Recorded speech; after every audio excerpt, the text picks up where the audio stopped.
Et nous allons passer, là le temps est déjà très imparti, donc on va parachever l'observation des tests sur ce qu'on a fait. On va arriver en période de l'histoire de l'Église.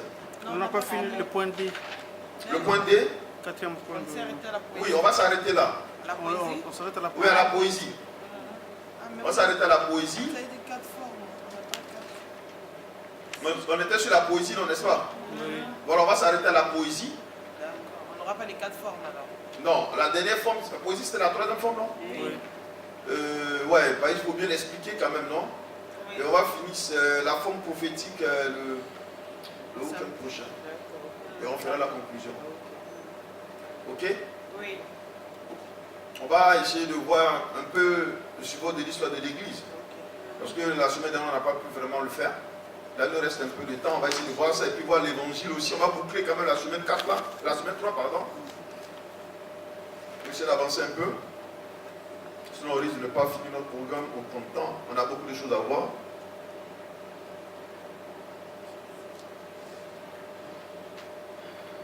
Donc, vous savez, en introduction, la dernière fois, on avait parlé de la période de l'évangile. Si vous vous souvenez, on avait parlé un peu de Jésus. On a fini que la période de l'évangile nous précisait un peu le ministère de Jésus, hein, dans son ensemble. Donc, les 4 évangiles retracent le parcours de Jésus. Ok? On avait vu que cet évangile-là se présentait sur plusieurs formes. Hein. C'était contre la fausse doctrine et les pratiques religieuses erronées de ce temps-là. Jésus prêchait et présentait comment on pouvait être sauvé et d'être né de nouveau. Il prêchait aussi le fait et comment est-ce qu'il fallait rentrer en contact, n'est-ce pas, non? Ou bien en relation avec Dieu. Et comment il fallait vivre avec les autres. Tout ça fait partie de l'évangile, n'est-ce pas? Donc je fais un tout petit résumé, c'est ça? Oui. Et que sans lui, toute personne était perdue. Et j'ai dit même si qu'il était le seul chemin, la seule vérité, la seule vie. Voilà. Et lui, le Père au Père sans passer par lui. Et que la foi était l'exigence du salut. Parce qu'il dit, quiconque croit sera sauvé. N'est-ce pas? Amen. Voilà.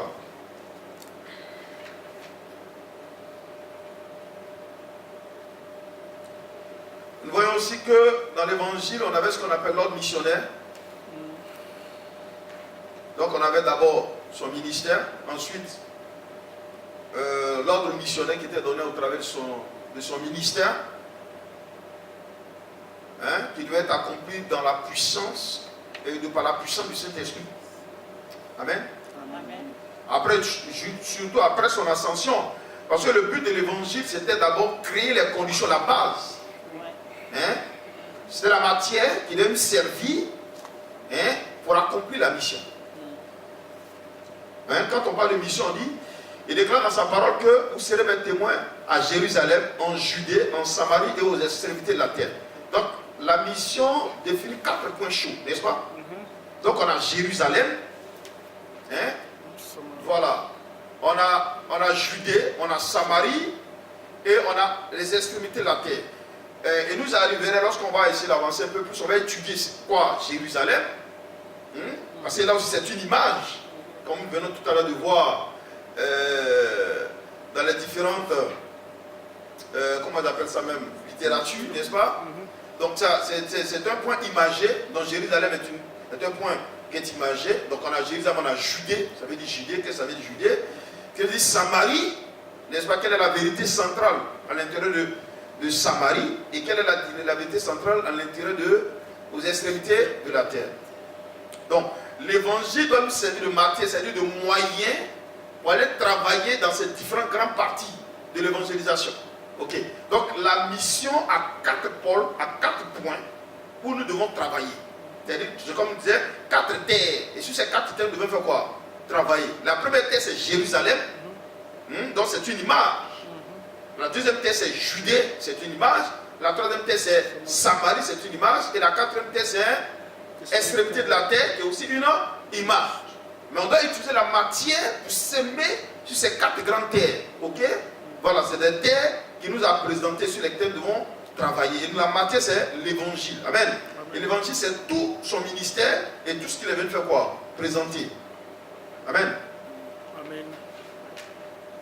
Donc c'est ça qui donne service pour la mission. Donc pour mieux travailler dans la mission, pour mieux maîtriser la mission, il nous faut d'abord maîtriser l'évangile. Ok?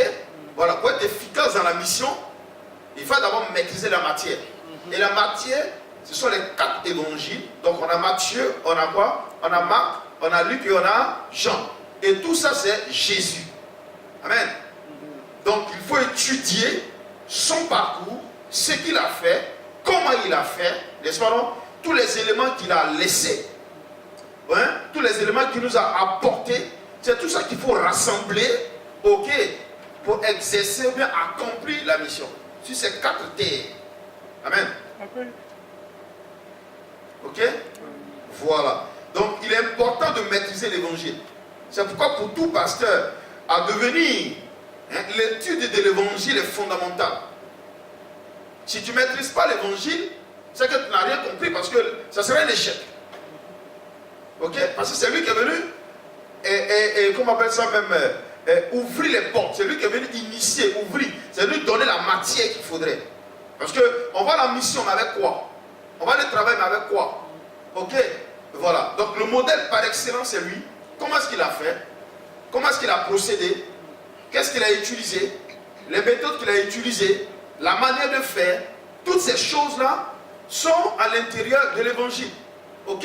Toutes ces informations sont à l'intérieur de l'évangile. Donc il est primordial, n'est-ce pas, de maîtriser les 4 évangiles.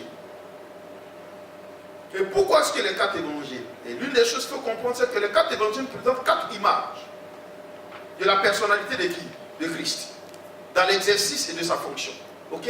Parce que chaque livre présente, n'est-ce pas, une image bien spécifique. Quand tu prends Matthieu, c'est une image bien spécifique qui se présente. Quand tu prends Marc, il y a une image précise qui se présente de Jésus. N'est-ce pas, non? Hein? Quand tu prends Luc, il y a une image qui présente. Et quand tu prends Jean, il a aussi une image qui la présente. Ces 4 images sont importantes pour faire quoi? Pour pouvoir faire la mission. Il y a Marc, il y a Jean, il y a Luc, il y a... On a Matthieu, on a Marc, on a Luc et on a Jean. Voici dans l'ordre où qui est défini, n'est-ce pas, dans l'évangile.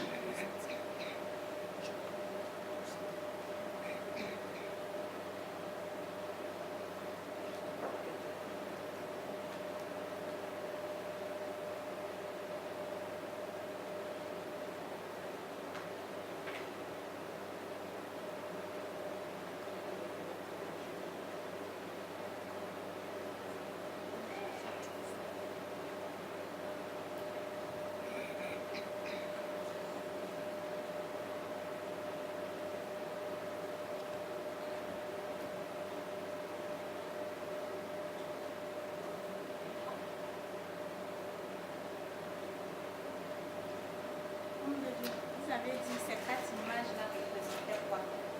Le fondement du message de Jésus.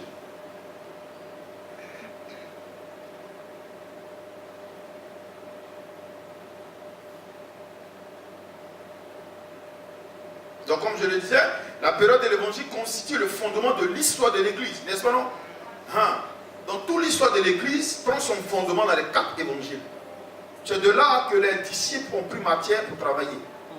Voilà. C'est ce qu'ils ont reçu et c'est ce qu'ils ont transmis, n'est-ce pas? Et donc, connaître un peu, il faut savoir un peu dans quel environnement Christ a travaillé. Hein? Dans quel environnement il a pu exercer son ministère, n'est-ce pas?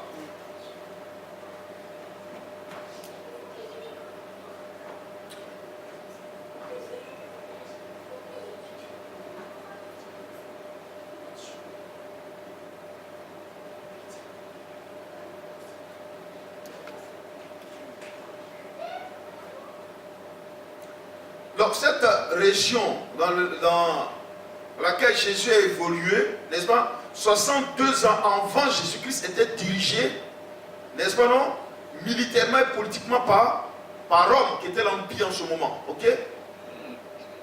C'est-à-dire avant que Jésus n'apparaisse sur la terre, hein, durant 62 ans avant son apparition, ok, avant que lui-même ne naisse, hein, en Israël, Israël était sous tutelle, domination romaine, qui était à ce moment la plus grande, le plus grand empire, n'est-ce pas non, sur la terre, qui dominait Israël. Amen. Mais il faut comprendre une chose. S'il a pu prêcher comme ça, c'est parce qu'il y avait une bonne politique. Voilà, il y avait une bonne politique qui permettait une certaine liberté. Ok? Voilà, il y avait une bonne politique qui permettait une certaine liberté. Donc il y avait un gouvernement qui était stable parce que c'était bien organisé. Il y avait de bonnes routes.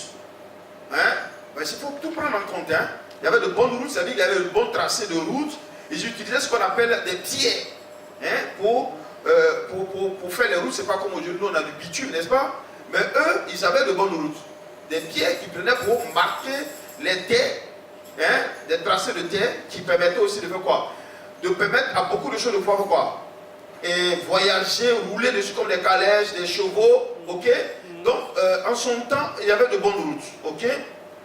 Il y avait des constructions impressionnantes, ça veut dire que c'était plus des petites maisons comme en Judée, en Chaldée, ok? Mais il y avait de grandes bâtisses, de grandes constructions comme par exemple le temple et autres, tout ça. C'est de grandes constructions qui montraient qu'il y avait une certaine civilisation élevée qui était là. Amen. Il n'y avait pas seulement que le langage qui était utilisé, il n'y avait pas seulement que l'hébreu ou bien l'araméen qui étaient les langues de cette contrée de vie. Il y avait aussi le grec, le grec qu'on appelait kouané. Dans cette langue, le grec on appelle ça kouané. C'est cette langue-là qui vient de la Grèce antique, qui était parlée, c'est un peu sur par exemple le français, que tout le monde parlait. Ok? Les gens avaient les langues maternelles, mais il y avait une langue qui était comme une langue nationale, où tout le monde faisait quoi? Parler. C'est comme en France, on est tous de divers horizons, mais on parle le français. C'est la langue nationale, par excellence, et que nous tous sommes censés parler. En ce temps, en Israël, c'était le grec. Mais il y avait des hébreux, mais il y avait des gens qui parlaient l'araméen, mais il y avait d'autres qui parlaient de différentes langues, beaucoup de langues, comme on le dit dans le livre de Actes, n'est-ce pas? N'est-ce pas? Lors de l'effusion du Saint-Esprit, comment on appelle ça? La Bible déclare que quand Pierre allait prêcher, n'est-ce pas non? Les personnes ont commencé à parler dans leur langue maternelle, n'est-ce pas? Différents types de langues, crétois, tous ces genres de langues-là qui existaient. Donc, tout ça se disait là. Mais la langue qui était nationale, c'était le grec. Comme ici on peut parler d'aujourd'hui, français, comme on parle de l'anglais. Vous me comprenez? Mais tout le monde parlait grec. C'est pourquoi, très souvent, lorsqu'on va interpréter la Bible, on parle du grec ancien. Parce que c'était la langue nationale en ce moment. Il y avait l'hébreu, certes, mais il y avait le grec. Qui était une langue qui était parlée par tous. Amen.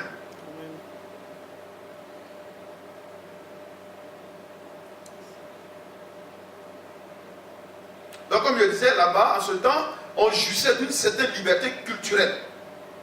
C'est pourquoi vous allez voir qu'il y a beaucoup de cultures qui se faisaient. Comme en France, on peut dire que par exemple, il y a ce qu'on appelle l'autorité de régulation concernant l'autorité des cultes. Chacun a le droit de prier le Dieu qu'il veut en France. Ce n'est pas interdit. Chacun a le droit de prier le Dieu qu'il veut. Seulement, il faut respecter un certain nombre de sécurités concernant l'État. Mais à partir du moment où tout est réuni pour ne pas mettre en danger autrui, l'État ne t'empêche pas, ne t'interdit pas de faire quoi? D'adorer ton Dieu. Ok? Mais cela se passait aussi en ce temps-là, aussi au temps de Jésus. Cela se passait. C'est pourquoi on peut voir beaucoup de personnes qui pouvaient prêcher autrement. Il y avait beaucoup de religions. Donc il n'y avait pas seulement que la religion qui était l'évangile que Jésus prêchait, parce que Jésus prêchait le royaume des cieux. Il n'y avait pas que ça. Il y avait d'autres religions. Et ce n'était pas interdit. Chacun avait le droit d'aller où il veut pour prêcher ou bien pour prier le Dieu qu'il voulait. Ça ne gênait personne. À partir du moment où ça ne crée pas un désordre public, ça ne va pas comme l'ordre public. Chacun était libre de faire quoi? D'aller et de venir. Ça aussi, ça a favorisé l'émancipation de l'évangile. Ça a favorisé, comment on appelle ça même, le grandissement de l'évangile. Et il faut dire aussi que les apôtres ont beaucoup utilisé cet aspect des choses, beaucoup voyagé et prêché l'évangile. C'est vrai que la plupart des personnes étaient croyantes. Voilà. Donc, il y avait déjà cette croyance d'un Dieu. Il y avait déjà c'est comme en France. Nous savons que la France est une terre chrétienne, par excellence. C'est pourquoi nous avons certaines aisances de pratiquer Jésus-Christ. C'est pour ça que c'était une nation qui n'était pas croyante. On allait avoir du mal à exercer. Pourquoi? Parce que la politique de ce pays allait nous empêcher de faire quoi? D'exercer et de prier Dieu. Or, comme la France est un pays déjà croyant, ok, ils se sont battus pour l'évangile sur la terre des hommes. Cette nation s'est vraiment battue, hein? Ok, il y a des milliers de personnes qui sont mortes ici, en France et ailleurs, pour l'évangile. Donc, il faut savoir pourquoi est-ce que les gens sont élevés. Dieu béni, vous me comprenez? Dieu, c'est pas nous notre demander de concevoir, de comprendre. Ok, Dieu béni. Et partout aujourd'hui, quand tu arrives dans les villages français, il y a toujours une croix, il y a toujours une église, il y a toujours une croix, il y a toujours une église. Ok, partout en France. Pourquoi? Parce que c'est une nation chrétienne. Et c'est pourquoi toi et moi, nous adorons notre Dieu en paix. Ils ne vont pas venir brûler, ils ne vont pas venir nous insulter, ils ne vont pas nous chasser. Ce n'est pas parce qu'ils ne voient pas, ils voient. Il n'existe pas une église en France qui ne savent pas où c'est. Ils savent tout. Que ce soit deux personnes prières, ils vous connaissent. Mais seulement ils ne vont pas venir faire voir. Vous nuire. Pourquoi? Parce que ça ne va pas contre l'ordre public. C'est tout ce qu'ils ont dit. Que cela n'aille pas contre l'ordre public. C'est à partir du moment où vous allez contre l'ordre public qui vous interpelle. Ils ne vont jamais vous interpeller. Amen. Amen.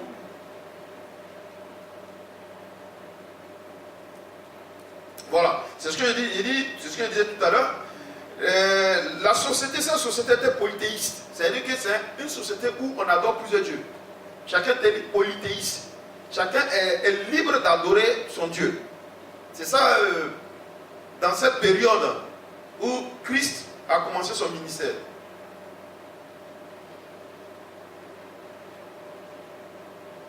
Par contre, l'une des choses qu'il faut comprendre, c'est vrai que Rome dominait Israël, mais il reconnaissait en Israël une religion officielle qui était le judaïsme. Ok?